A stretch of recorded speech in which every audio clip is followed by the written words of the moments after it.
দু একটি রাজনৈতিক দল মিলে কোনো ব্যবস্থা জোর করে সাধারণ মানুষের উপর চাপিয়ে দিতে চাইলে বিএনপি তা মেনে নেবে না। দরকার হলে রাজপথেই তার মোকাবেলা করা হবে বলে মন্তব্য করেছেন বিএনপির স্থায়ী কমিটির সদস্য হাফিজউদ্দিন আহমদ। সকালে জাতীয় প্রেস ক্লাবে এক আলোচনা সভায় তিনি এসব কথা বলেন। হাফিজউদ্দিন বলেন, সংখ্যানুপাতিক নির্বাচন কি তা বাংলাদেশের ৫৬% মানুষই জানে না। জনগণের উপর জোর করে পিআর পদ্ধতি চাপিয়ে দেয়া অন্যায় হবে।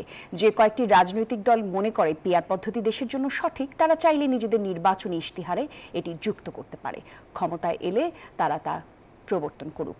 একই সাথে একই অনুষ্ঠানে বিএনপির ভাইস চেয়ারম্যান শামসুজ্জামান দুদু বলেন, মুক্তিযুদ্ধকালে একটি রাজনৈতিক দল তাদের অপকর্ম নিয়ে ক্ষমা চেয়ে আজ গণতন্ত্রের পথে বাধা হয়ে দাঁড়িয়েছে।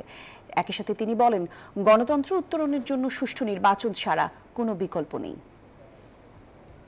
দু তিনটি রাজনৈতিক দল মিলে তো একটি নির্বাচনী ব্যবস্থা জনগণের উপরে চাপিয়ে দিতে পারে না। গণতান্ত্রিক ব্যবস্থা হলো জনগণের সম্মতিতে সিদ্ধান্ত গ্রহণ। জনপ্রতিনিধিত্বমূলক সরকার গঠন করতে হবে, যেটি নির্বাচনের মধ্য দিয়ে শুধু সম্ভব। অন্য কোনো পথ, কোনো ব্যবস্থা নাই যেটি গণতন্ত্রের উত্তরণের জন্য বিকল্প কোনো পথ আছে। ওয়ালটন এখন দেশের সীমানা পেরিয়ে পৌঁছে গিয়েছে ৫০টিরও বেশি দেশে। ওয়ালটন, ঘরে ঘরে বিশ্বজুড়ে।